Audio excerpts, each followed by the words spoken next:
ভোটের আগে বাংলায় দুর্যোধন দুঃশাসন আসে, নাম না করে অমিত শাহকে এবার তোপ মমতার।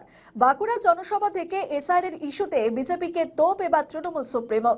2026 বিধানসভা নির্বাচনের আগে বাঁকুড়ায় বড়জোড়ার বীরসিংহপুর মাঠে প্রাক নির্বাচনী জনসভা সারলেন তৃণমূল সুপ্রিমো মমতা বন্দ্যোপাধ্যায়।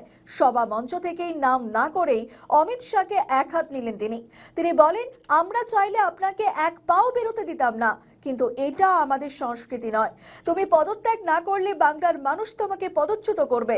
আর কি বললেন শুনুন। একজন দুঃশাসন এসছেন বাংলায়। ভোট আসলে দুর্যোধন আর দুঃশাসনরা আসেন। ওদের চোখে দেখবেন, দু চোখে দেখলেই আতঙ্ক হবে, এই বুঝি কিছু ক্ষতি করতে এলো রে, এলো রে, এলো রে, এলো রে, গেল রে, গেল রে, গেল রে।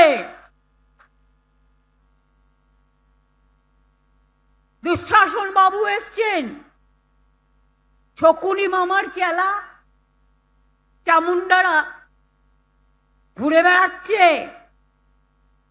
আর বলে বেড়াচ্ছে বাংলায় নাকি 1.5 কোটি লোকের নাম বাদ যাবে। কেন? যারা সারা জীবন বাংলায় থেকেছে, বাংলায় তারা ভোটার। আজকে বলছেন মমতা ব্যানার্জি জমি দেয়নি। মমতা ব্যানার্জি জমি না দিলে এই তারকেশ্বর বিষ্ণুপুর লাইন কে করে গেছে? মমতা ব্যানার্জি করে গেছে, আপনি নন। জিজ্ঞেস করুন। দুঃশাসন কমরেডদের, ওরা এখন কমরেড হয়ে গেছে। কমরেড না বোমরেড আমি জানি না, মানেটা আমার জানা নেই। আমি যদি জমি না দিতাম তাহলে ইসিএল এর জমিগুলো কয়লা তুলবার জন্য কোথার থেকে আসতো? রানীগঞ্জে জমি কে দিয়েছে? জামুরিয়ায় জমি কে দিয়েছে? বাঁকুড়ায় জমি কে দিয়েছে? বনগাঁ পেট্রোপোলে জমি কে দিয়েছে? ঘোকসাডাঙ্গায় জমি কে দিয়েছে? চ্যাংরাবান্ধ মালবাজারে জমি কে দিয়েছে? অন্ডাল এয়ারপোর্টের জমি কে দিয়েছে? পানাগড়ের জমি কে দিয়েছে? বড় বড় কথা, মিথ্যে কথা। বাংলায় শুধু অনুপ্রবেশকারী, কাশ্মীরে নাকি নেই।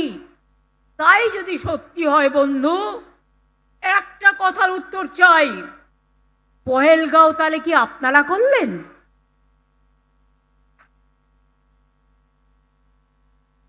দিল্লিতে কিছুদিন আগে যে ঘটনা ঘটে গেল, অনুপ্রবেশকারী বাংলা ছাড়া কোথাও নেই, তাহলে কি আপনারা করলেন?